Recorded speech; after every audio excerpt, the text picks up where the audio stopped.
బండ్లన్నా oh my బండ్లన్నా అసలు ఏం దాగొస్తావన్నా ఈవెంట్లకి మమ్మల్ని ఎప్పుడు డిసప్పాయింట్ చేయవు ఆ ఎనర్జీ ఏంది ఆ ఆవేశం ఏంది ఆ ఫైర్ ఏందన్నా అసలు కొంచెం కూడా ఎవరైనా ఏమన్నా అనుకుంటారని ఆలోచించవులే అయినా నువ్వు చేసినవి కూడా ఉన్నాయిలే 7 o'clock బ్లేడు అదంతా 7 o'clock బ్లేడ్ తీసుకున్నాండి గొంతు కోసుకుంటాం మీ ముందు ఇట్లా ఇంకెవరు మర్చిపోలే అరవింద్ గారిని మా కొండనని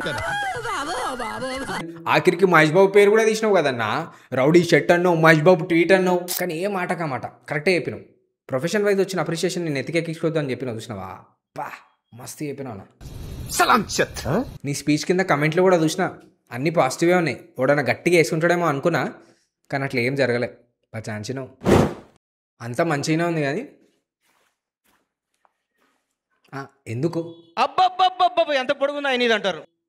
ఎందుకు అది అంత అంటున్నా నువ్వు ఆ మాట అన్నప్పుడు జనాలు కూడా బాగానే రియాక్ట్ అయ్యారు అనుకో జనాలకు కూడా ఇట్లాంటి స్టఫే కావాలి పంచగట్టుకొని వచ్చి సభకు నమస్కారం అంటే నువ్వు ముందు మింగే అంటారు కానీ మాఫియా గీఫియా అనేసినావు మాఫియాతో పెట్టుకోవద్దు ఎవరితో మాట్లాడుతున్నావు తెలుసా ఎందుకు నిన్ను బతకనిస్తలేరా అయింది ఆయన నాకెందుకులే చూసుకోమలా ఎవరికైనా నేను దొరికినావు అనుకో ఆయన నీకేమైతుందిలే నీ దగ్గర ఒక స్లోగన్ ఉంది కదా ఈశ్వరా పవనేశ్వరా కానీ వచ్చిన ప్రతిసారి ఆ కోడ్ల గురించి ఎందుకు చెప్తావనా ఆయన నువ్వు నీ బేస్మెంట్ని మర్చిపోతలేవులే వీడేంటి తెగ ఫీల్ అయిపోయాడు చాలా కమెంట్లలో చూసిన బండ్లన్నా వస్తాడే మరత పెట్టి పోతాడే అని ఉంది సరే రైట్ మళ్ళా అన్నా ఓజీకి వస్తున్నావు కదా ప్రీ రిలీజ్ ఈవెంట్ కన్నా ఒకవేళ ఇన్విటేషన్ రాలేదనుకో మాకు చెప్పు బండ్లన్నా